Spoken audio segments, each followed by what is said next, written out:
Citizenship matters. Good citizenship has the power to transform not only our country, but also our states, local communities, and even our organizations. Scientists in my field of organizational behavior and management have been studying citizenship at work since the late 1970s, and the evidence strongly suggests that our choice to be good citizens in the workplace makes a big difference. So I want to be clear that I'm talking about citizenship at work because we all know people that think they're good citizens in the community, but at work, it's another story. At work, they either don't carry their own weight, they're indifferent, or they're egocentric jerks. How can I help is the attitude of a good organizational citizen. And good citizens help by exhibiting innovative, spontaneous behavior and by cooperating with others. So are you a good citizen? How would you respond to this series of statements? I willingly share my information, knowledge, and expertise with others to improve the performance of my team. I always lend a hand to people that need it. I try to resolve unconstructive interpersonal conflict with my coworkers. And I always touch base with others before taking an action that might affect them. So if you're doing stuff like this, in addition to performing your job well, congratulations. You're a good citizen, and I believe a credit to your organization. So right now, I want you to think about the most helpful person you know at work. Who's the most helpful person you know? Do you have that person in mind? Well, I would strongly encourage you sometime in the next week, if not the next 24 hours, make an effort to find that person and tell them how much you appreciate what they do for the organization and what they do for you. Something like this. Jim McClanahan, you might be the most helpful person I've ever had the privilege of working with. I think you are a tremendous credit to the University of Nevada, and I sincerely, sincerely appreciate all that you do for me. So what are the outcomes when people like Jim and you choose to go above and beyond the call of duty at work? Well, here's the thing. Citizenship aggregates such that across people and time, our choice to be good citizens adds up and becomes an advantage that makes our organizations more effective. All things being equal, an organization full of good citizens will outperform an organization void of good citizens. And across a number of studies that have used a variety of indicators, organizational citizenship accounted for anywhere from 18 to 38% of the variance in performance outcomes. Now, if that's not enough, being a good citizen is also good for us professionally, because when our boss has the impression that we help others at work, it often leads to a better performance evaluation. Now, why do some people choose to be good citizens and others do not? Well, part of the answer to that question lies in our attitudes, how we are led, and to a much lesser extent, our personalities. More than anything else, our attitudes, specifically how satisfied we are with our jobs and how committed we are to our organization, is going to determine if we choose to be good citizens. Now, that is great news because we can change our attitudes. Even if our organizations don't seem to care about our satisfaction and commitment, we should care. We should seek work that we enjoy, people we enjoy working with, and people to work for that treat us right. And when our leaders show us fairness and supportive behavior, it also matters a lot. When our leaders create a supportive work environment and help us, they help themselves by creating an environment where the helping virus can thrive. And with the exception of being conscientious and agreeable, our personality, fortunately, has little to do with our choice to be a good citizen. Even if it's not our basic personality, all of us can learn to be more organized and thorough as we perform our jobs. And even if we don't naturally go out of our way to help others, when our leaders treat us with courtesy, dignity, and respect, it creates a positive feeling. And the research shows that good mood moves people of all personality types to be better citizens. So attitudes, personality, leadership, that all matters, but I want to be really clear here that citizenship is a behavioral choice. And even if ours is not encouraged and rewarded, we can't escape the responsibility to do the right thing. So here's the tough part about citizenship for me.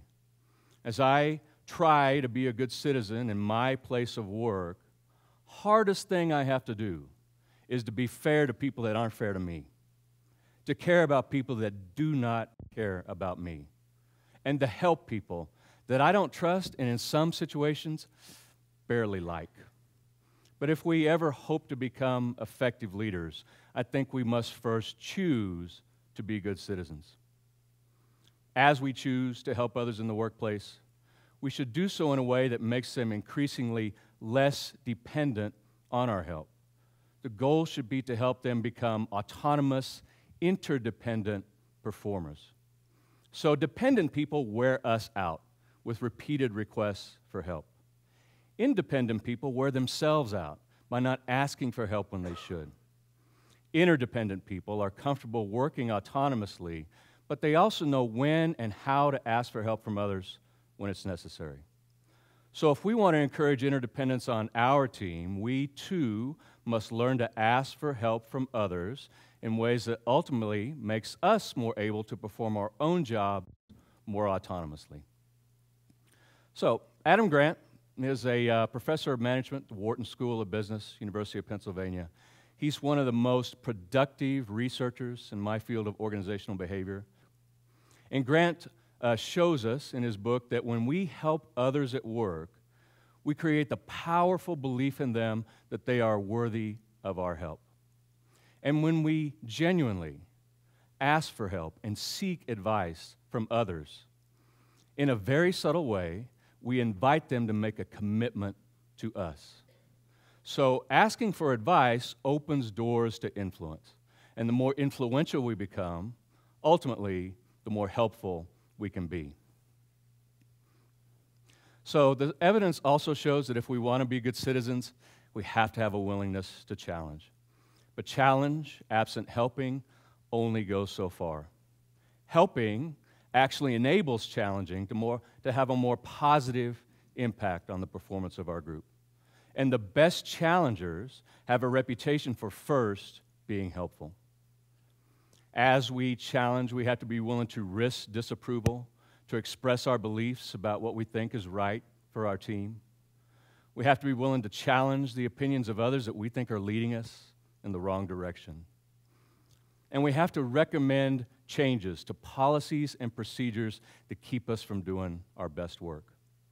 As we make these recommendations for improvement, we should do so from a posture of partnership, where we try to assume as much responsibility as we can for being part of the solution.